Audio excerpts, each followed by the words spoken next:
What's up, and welcome in to week 2 of Not Another CFB Pod with PG and Squilly. We're pumped to be bringing you guys our picks again. Our picks didn't go as well as we had hoped last week, but I think we got high hopes, positive vibes for this week. We're going to quickly go over those. I think I went 4-6 on my picks. The biggest hit for me was the Georgia money line, which I was pretty excited about. But that over I missed badly. I had the over 50 in that game. We had 0 offensive touchdowns, 6 total offensive points scored. We had the pick 6 was the only touchdown. So I missed that one pretty bad. How did you do? I went a dismal 8-14. I tacked on some extra picks as I was going through the day. Just got caught. You know when you get caught up and you see the early noon games start to trend in a bad direction. And my problem is I leave the evening games open for interpretation usually, and that can go either way. So for me, I mean, my biggest was Bama. It was an absolute boon. You ride with them until until they show you that you shouldn't. And then I picked Indiana plus 3.5 on the road at Iowa, and they got absolutely walloped. Indiana is frauds, dropped out of the top 25. So we're hoping for a better week this week. I love week 2. What I like the best about week 2, lots of trap games on the board because Vegas now has a little bit of a taste. They sort of know a little bit, and they're going to try and get some people on the hook with some of this bait that they like. I mean, Texas -7, Michigan -7 against some really inferior competition. So going to be a really interesting week. I think you're absolutely right, man. I think one thing we got sucked into is I think we thought some of these lines were too easy, and that's a trap. You know, Vegas definitely got their money out of all CFB bettors. I think this last weekend, pretty much everybody I know of had a great week 0 and not a great week 1. So I'm feeling great about the board this week. I picked a lot of favorites, which is a little scary, but I feel like I did enough research to feel really good about it. I watched a lot of tape as well today as we're recording this. So you know what? We're going to turn this thing around. The vibes are high. I actually have a play for Friday night if you want me to kick it off. Okay. You got it. All right, here we go. I like the Coastal Carolina Chanticleers team total over, and I also like them for the full game -25. I think it's crept up to 25.5 now. Either way, I'm fine with that. My theory is not only is Coastal a much better team than Kansas, obviously it's well documented how bad Kansas is. They squeaked by in a comeback win over FCS South Dakota, which South Dakota is a solid FCS program, but not one that should probably be taking a Power 5 team to the absolute brink.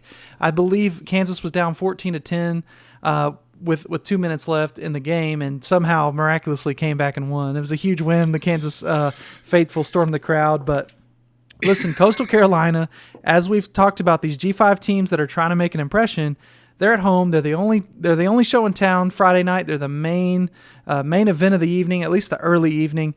They're going to try to put on a show against Kansas. I really think so. They're going to score a whole bunch of points. So I like their team total over. I like them also -25.5. Even if it's crept up to that, I got it at 25. But for the sake of everyone out there, they may see it closer to 25.5. And that's okay, too, I think. Like I said, I think they're going to put on a show, and I love what they're doing at Coastal Carolina. So give me the Coastal Carolina Chanticleers. I think I'm saying that right. Go Chants, baby. Go Chants. Chanticleers. I like that. I think that's a great call. I think, again, they had a breakout season last year. Want to continue that, especially against Power 5 opponents, and what better Power 5 opponent to continue that against is Kansas. And I like, the 25 is a great number. I think you could take this up to 27, 28, just the football number probably on the threshold there. That's where you start to probably get iffy with this. And what's their team total again? I have it here as 38.5, I believe, or 39.5, somewhere in there. Yeah, that's a solid number. I think they'll definitely move the ball. I like that pick a lot. I stayed away from Friday, very limited slate. But I may get an itch on Friday night and say, let's ride the Chants, let's see how they roll, and ride with PG like most of everyone else who's listening will. Dude, you know it's going to be a good time, and that's part of the reason I'm on it. Anytime you get a chance to root for that teal, that teal blue, that beautiful color combo they have, I'm going to do it. So I'm big on them this weekend. What do you got to lead us off, I guess, on Saturday? So I've got a few picks, but I get to lead us off. I'm going to start with my one total of the weekend, which is the under 57 in Pittsburgh at Tennessee. And this was this stemmed from watching, I didn't watch a lot of Pittsburgh UMass, but the fact that UMass was hanging with a Power 5 team on the road and at some point beating them, giving them third and goal from the 23, like Pitt is not a successful offensive team. And we saw what Tennessee, they can kind of fall apart on themselves a bit when they don't. They just have too many transfers, I think. I think it's going to take a lot to get this team meshed. They did have an extra couple days of practice, given that they played on Thursday. I just find that this 57 number is really what's calling my name. That's high for me. With this total with these two teams is really high. I expect Tennessee to win, but I mean, again, it's the Volunteers. They're so inconsistent. You can get on the line if you want, but I think this under 57 line is going to be a really good pick. Pittsburgh struggles to score and especially struggles to produce in the red zone, which is massive for under spreads. So I think this total 57. Got it here on Wednesday night as we're taping, so it might drop a little to, just because people might see that number as being a little high, but I think you can trust this above like a 54, 55. I think that's a good pick. I think the under hit something like 63% in week one there, so under's always probably going to be a good play, at least for these first couple weeks. It seems like the defenses have really caught up. It's funny you bring that up, that specific game, because I'm actually on Pittsburgh minus, I think it's at 3.5 now. It's been dancing around. And here's why. I think, like you said, it's going to take Tennessee a couple weeks to catch up. And I think with Pittsburgh, you've got a proven quarterback, at least who's a veteran, who's been in environments like this. I don't know how big of a factor Neyland Stadium is going to play in this one. I believe it's an 11:30 game. Yes, it is. It's an 11 o'clock game. And that's Central, so I guess 12 o'clock Eastern. 12 Eastern, 11 Central still. Yeah, it's an earlier game, so you never know how much to depend on the crowd. And I think I just expected them to play, Tennessee that is, to play so much better at home against Bowling Green. It kind of got me down on them a little bit. They did make some plays kind of late in that game and almost backdoor covered for us. That was one of my picks last week that I'm still a little salty about, and maybe that's part of the reason why I like Pittsburgh this week. But looking at Pittsburgh, I actually watched some of the end of that UMass game, and at that point the game's at hand, but I liked what they did defensively. Not that UMass is anything at all offensively, but they've got a lot of veterans on that team. I think they've got a good coach, and somebody made a great point that Narduzzi has seen Josh Heupel at UCF, so he's kind of familiar with this offensive system, and maybe he's got some keys to shut it down. I think this is a low-scoring game, so I think I love the over as well. May have to throw that on myself because that's a great pick. But I'm on Pittsburgh minus 3.5. I actually officially got it at 4, but that line has started to come down. So if you can get it at 3, I think some places have it at 3. I think that's probably a good call. Going to likely be a sloppy game, as you pointed out. So we'll see what these teams have got for us on Saturday. What's your next one 100%. For Saturday? So for my next one for Saturday, I've got a couple first halves, but I'm going to jump in with the Florida Gators minus 17 against USF. We saw USF get absolutely trounced by the Wolfpack of NC State last week, again on a Thursday night, again early in the season, so they do have that extra time to sort of get prepared. The Florida Gators are a different ball game than the NC State Wolfpack. And this team, Dan Mullen, I think I was listening to I believe it was Tom Fornelli or Andy Staples, one of those guys who were on Pardon My Take, and they were sort of bemoaning, the Pardon My Take guys were kind of bemoaning the fact that Mullen was going to try and throw it up, trying to score points real late in the game. And it's because he's got this quarterback controversy. And these guys, they need to know who's going to start, so they need to know who's going to, play the best and get that amount of time. I don't like the 28.5 full game line. I just think that screams a potential backdoor cover if, Mullen is moving in a bunch of people and the offense doesn't have a lot of synergy and the defense is kind of getting their, taking a rest and stuff like that as they sort of experiment against a very, very bad USF team. So I like the 17 in the first half, maybe buy it down to 16.5. I don't foresee that number stretching out much further, like getting to 17.5, 18 as we approach Saturday. I think 17 and the first half spreads are a little less volatile to me than the full games. So I like the 17 points. I like the Gators to just really roll this team. USF might not get a point on the board in the first half. So I think the Gators here. And the first half is, to me, the safer play of the first half full game. And if you find it, the first quarter, as always, we saw what the Tennessee Volunteers did in the first quarter, covering that 9.5. This should probably be a 7.5, maybe 8-point spread for the first quarter. I think you could find that as well. But I like the first half line there for the Gators against USF. Love that play. USF, a program that we've really seen trending down the wrong way these last couple of seasons, and like you said, got pounced on by the Wolfpack last week. NC State Wolfpack -2.5. They're at Starkville, Mississippi State. I like this. I watched NC State play some, and I got a lot of game time watching Mississippi State play FAU, and they really struggled. They gave up 34 points to FAU last season. FAU was a really bad offensive team. All they could do was run the ball. And they threw the ball with some success against this Mississippi State defense. I was kind of disappointed they gave up 34 points. They did end up coming back in that fourth quarter, though, scored 21 points in that fourth quarter to end up winning the game. But it took everything they had. And to me, they're a team that's got to try to come together in these following weeks, whereas NC State seems like they've kind of got it going already. They did have a much easier, I think, opportunity for a big win in that first week playing USF.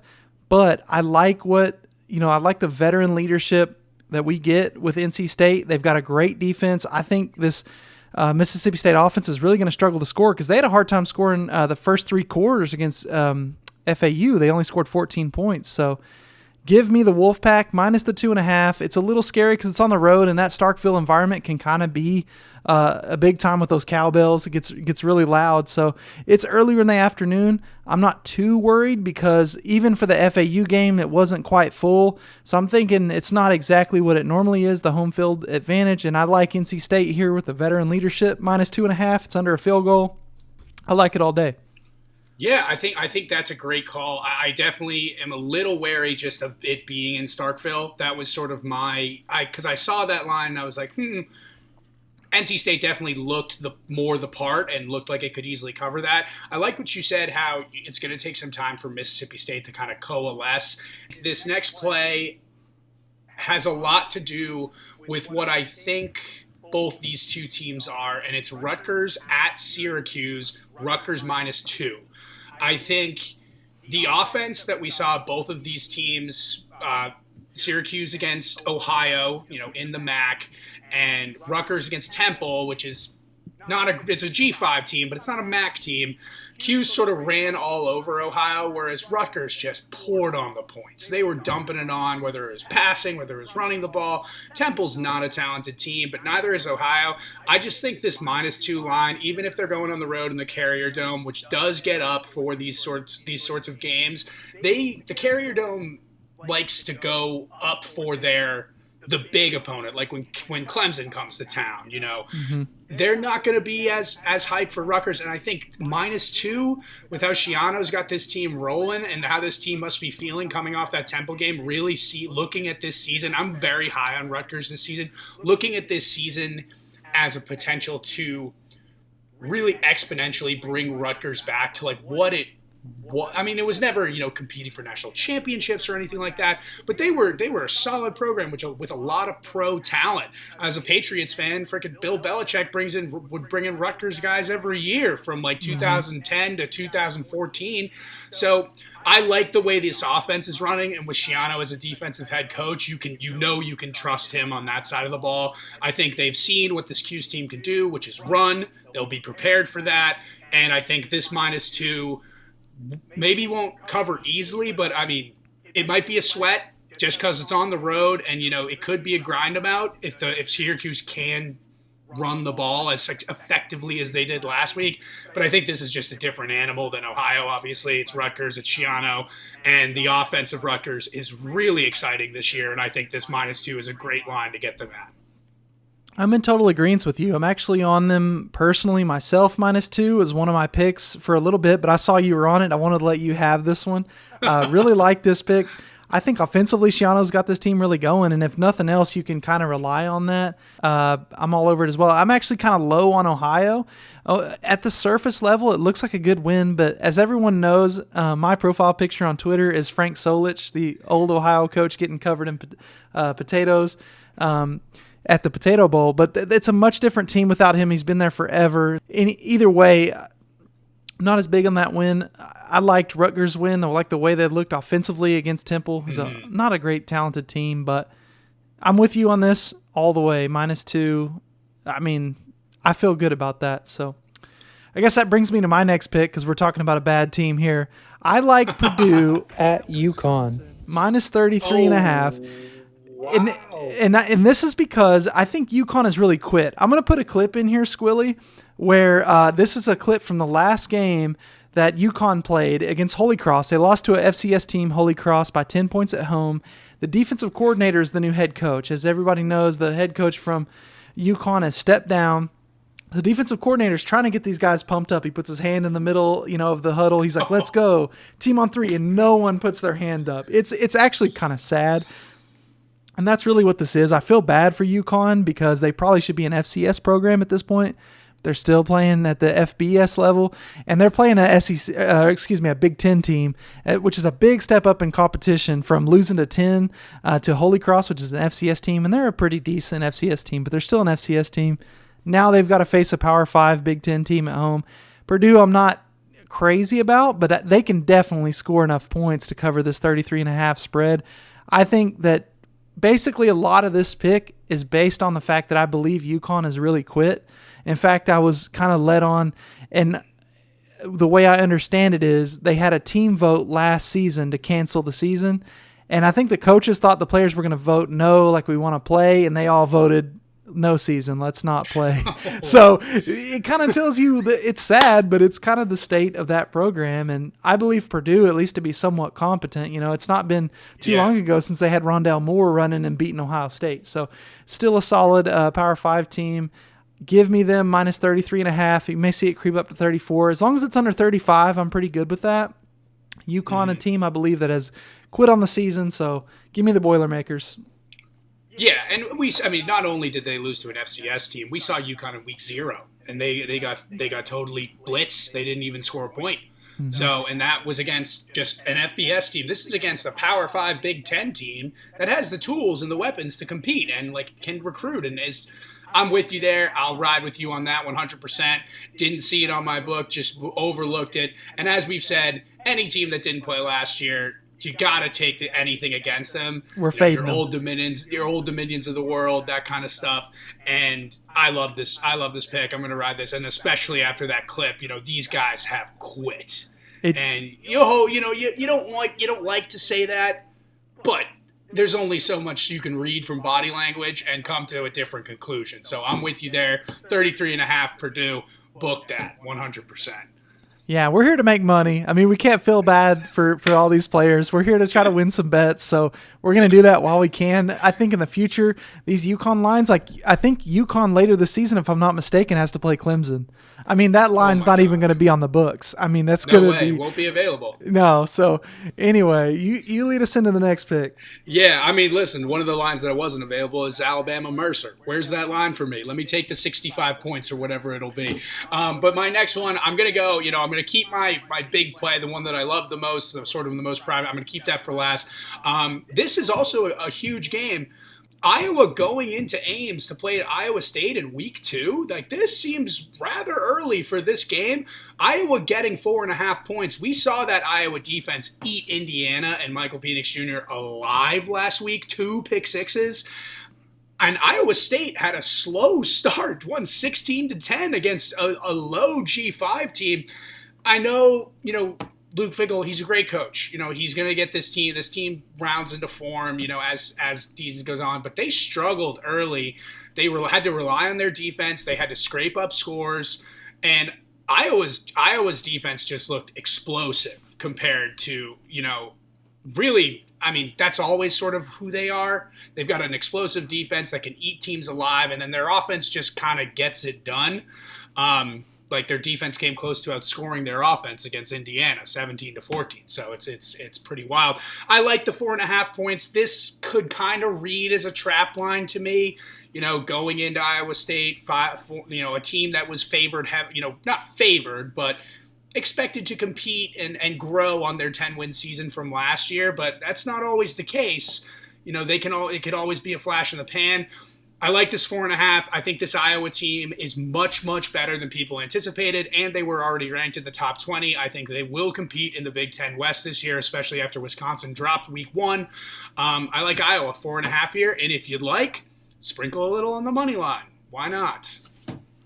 Love that pick. I actually talked about this one on another podcast I was on earlier this week. I was a guest on. Let's go. It was 2 Iowa fans, so I kind of got shoehorned into. I kind of had to take the Iowa State side of things, and they do have some exciting pieces. Brock Purdy, obviously, Breece Hall, probably going to be some kind of all. They got a great defense, some all Big 12 guys. Without some really fluky stuff at the very end, this is going to be a very close battle. So 4.5 points. I love that. That's the way I wanted to go on the pod that I was on, but everyone else was on that. So I was like, you know what? Let me get Iowa State. Who knows? Let's get the 4.5. My last pick for Saturday is going to be the Utah Utes -7 at BYU. This is the Holy War, Pac-12 after dark. I'm going to be up late watching this one. I cannot wait. Shout out to Coach Martin on Twitter, big Utah fan. I like Utah here. Coach. Utah returns so much more experience, like what they're doing offensively, but their defense is obviously stifling. You look at BYU on the other hand, they're having to replace so many starters. I think they're replacing 3 starters on the offensive line, 3 starters on the defensive line, and obviously Zach Wilson, who was the quarterback that got drafted, number 3 by the Jets? 2. So there you go. I mean, they're replacing so much. It's just a tough spot for them week 2. They've only had 1 game to warm up into this, and they looked okay against Arizona, but you'd kind of expect them to blow out Arizona. They didn't even cover the spread. Utah, on the other hand, looked pretty solid against Weber State. Kind of hard to say. It's an FCS opponent. I'm taking the Utah Utes here, -7. It's going to be a wacky game. The Holy War, underrated rivalry in my opinion. The fact that it's happened at 9:15 where I'm at, I'm going to be up late. I'm going to have my phone in my face, probably in bed, but I'm going to be watching it on my phone locked in.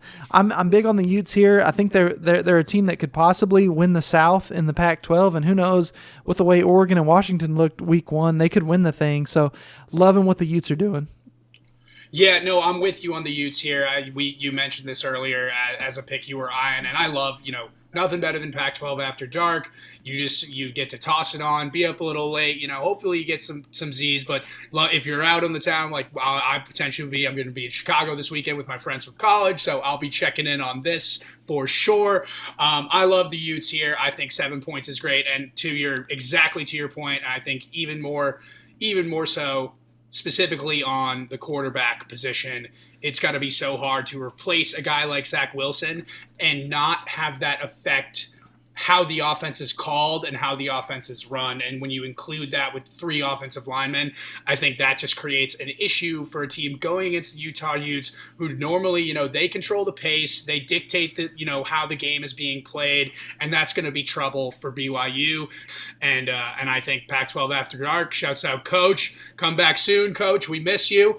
But 100%, let's ride with the Utes for sure. Yeah, let's do it. I can't wait for this one. This is other than the Cy-Hawk game, Iowa State. I don't know if you've ever heard it called this, but have you ever heard people call it El Assico? No. Like instead of El Clasico, which is like, I think it's some it's Spanish Barcelona, Real Madrid. Yeah. Yeah. So this is El Assico because typically it's just such a dogfight. The Holy War is my next favorite game on Saturday. I'm super locked in for it. So glad that we could get a pick on this one. You got another pick for us? I do. So this is sort of the one that I've been looking at this since I was looking and doing how I felt the conferences would go and what the conference previews would be, and sort of last week, and this amplified my picks here. It's Oregon going to the Horseshoe, going to Ohio State on a noon kickoff on Saturday morning. I have Iowa State Ohio State, excuse me, not Iowa State. Ohio State minus 7.5 first half and minus 14.5 full game. That Oregon team, Fresno State, they came out, they played really well, but they played well against a fucking, a crap team week 0. So like that's not a reflection of who they are as a team. Oregon did not look like the Pac-12 favorite to win. They do not look like the best team in the Pac-12. To me right now, the best team in the Pac-12 is UCLA. I think Oregon is going to have extreme trouble traveling east against this Ohio State team who went into a Minnesota coached by PJ Fleck with Ibrahim and PJ Fleck his teams are scrapped and they fought. I still covered that Ohio State minus 13.5 because they're just inevitable. They're like Alabama. They're inevitable. At some point, this Oregon team might break something, might make a big play, but then Olave is going to come down the field, catch a 75-yard score. Like, there's just too many playmakers on this Ohio State team on the outside. There's too many defensive linemen. These Pac-12 offensive linemen are going to have no answer for the edge rushers of the Ohio State defense and the linebackers coming in there with their blitz packages. I think this is, play the first half heavy because you always hate the backdoor cover at the end, but I think you take that full game as well. I think Oregon's going to struggle here, and people are going to kind of see they weren't the team that everyone picked them to be. Cristobal's a great coach, obviously, but they're not the team that everyone thought they were at the beginning of the year. And Ohio State, even, no matter how much you thought the QB play sucked in the first half of that Minnesota game, it was week 1, it was a Thursday night game. They're only going to go up from here. They've got too many playmakers. I think this is an easy play here, and I think it's just going to be really, really difficult for Oregon to be successful at all, and I would be very surprised if this game was close. Totally agree with all your points. I'm actually big on Ohio State here too. First time the fans have been back in the Horseshoe since 2019. Really excited. I mean, they're going to be going crazy. Even if it's an 11 o'clock game, we know this is a rabid fan base. They're going to have that thing full. You're not going to see a whole lot of green in there. You'll see some mixed in. Obviously, you'll see some super fans mixed in there. I'm actually on Ohio State team total over. I've seen it at 39, 38. So I like it up to about 40.5, maybe 41. Give me the Ohio State team total over. I think they're going to have an easy time scoring on these guys. The one thing to look at is Thibodeau is a huge name, huge recruit, defensive lineman, defensive end, really, for the Oregon Ducks. He's in a boot right now, so it's kind of up in the air if he's even going to play. If he doesn't play, I think I think you put your house on it. There are 2 DBs that are coming off suspension for Oregon. If you remember this story from the offseason, they were shooting pellet guns out of a car. So they've been suspended, but they're back. But I actually think that raises more question marks than anything because now this is their first game. You had 2 guys playing in their place that are now different. You've got all this miscommunication going on because you got new players. It doesn't look like something I would want to have going into the Horseshoe, going into an incredibly tough environment. It's going to be different because it's during the day, but like I said, I think that fan base is still going to be going. It's going to be a tough to communicate on defense, especially when you got 2 new guys running around out there. Oregon has some of those top-level recruits, but their average recruit is so far below where Ohio State's been recruiting consistently in the top 5. Oregon hasn't been there. They've got some top 5 type recruits, but the average person at Oregon is not that guy. They needed 3 turnovers, I believe, from Fresno State to go ahead and close that one out. If you have that much trouble with Fresno State, even if you're overlooking them a little bit, just wait till you see Olave and Wilson running at you because they had a hard time covering the guys from Fresno State. Imagine trying to cover Olave and Wilson now, probably the two of the best receivers in all of college football. Yeah, Ohio State, imagine being those 2 DBs coming back from suspension and you see Olave and Wilson first. Like that's not something as a coach you want to do to a player. That's not something as a team, that you want to happen. And then the biggest thing for me is just, I'll always harp on the Alabama-Washington college football playoff game back in 2017. I remember. There is just such a size discrepancy in the trenches between these, your Ohio States and Bamas of the world and anyone who comes out of the Pac-12, regardless of how good they are.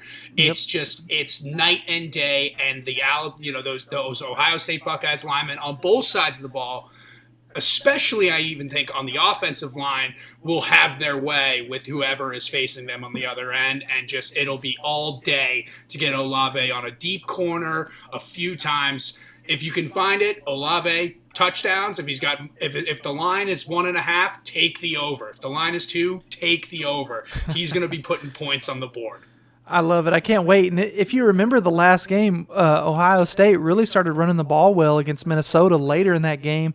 So I'll look to them. They're going to enforce their will if that's what they have to do. If Stroud's having a down game again early, which I don't think he will because he's at home and he's got that game under his belt, he's got to be having a ton of confidence right now coming out of Minnesota with that W. So I don't know, man. I love the Buckeyes here. So really excited. Yeah, same here. I mean, we saw where we got with what we love, but last week we thought we loved some lines too much. I just think this one's sort of a no-brainer, just all the stuff surrounding it, and we'll see. We loved a lot last weekend, and we didn't do so well. So that's right. I guess with that, are we wrapping up episode 2 here? Yeah, I think so. I think 2 more things there are 2 games that I want people to keep an eye on that I might jump on later in the week, where it's Texas at Arkansas and Michigan, I believe, at Washington or vice versa. Texas and Michigan are both 7-point favorites. And those lines, like, to me, first glance, Washington lost to an FCS team, and they were like a top 25 ranked team. And Arkansas, they had to have a 19-point comeback in the third quarter to cover the spread against another FCS team. And Texas looked great against the Ragin' Cajuns. Sark's got them moving around. They put up a good amount of points. I think you look at those -7s, but you be a little wary of a trap there, of a cover. So maybe take a look at those if people are interested. Michigan -7, Texas -7. But that's it for me besides that. And I think we're going into a week great. I love the week 2 board. I'm jumping on that the fading UConn pick. Yes. As should everyone else for the rest of the season. They might quit halfway through entirely, just do a team vote like they did. So I think this is wrapping up episode 2, and we're getting ready for week 2. I'm pumped. I'm pumped too. Remember the thing we told you guys last time? Be sure to check out both of our Twitters down here in the bottom part and follow us there. That's where you're going to be seeing a lot of things. I don't know if we'll be able to have a post-game live this week. Like you said, you're going to be out. I think I'm going to be watching the Baby Gobbler, so I'm not sure I'll be able to pop on. But I think I'm going to try to do a little video while he's sleeping, just kind of recapping the day. So keep an eye out for that late Saturday night, maybe at halftime or something of the Holy War, which I'm still really pumped about. And I guess this wraps episode 2. We want to thank you guys for being loyal and popping in. And be sure to subscribe to the YouTube channel. These are going to be popping every Thursday. This week, I feel good about the board. So we're going to get you guys some winners. And can't wait to see you guys next Thursday. Let's get some W's. Later, guys. Thanks so much. Let's get some.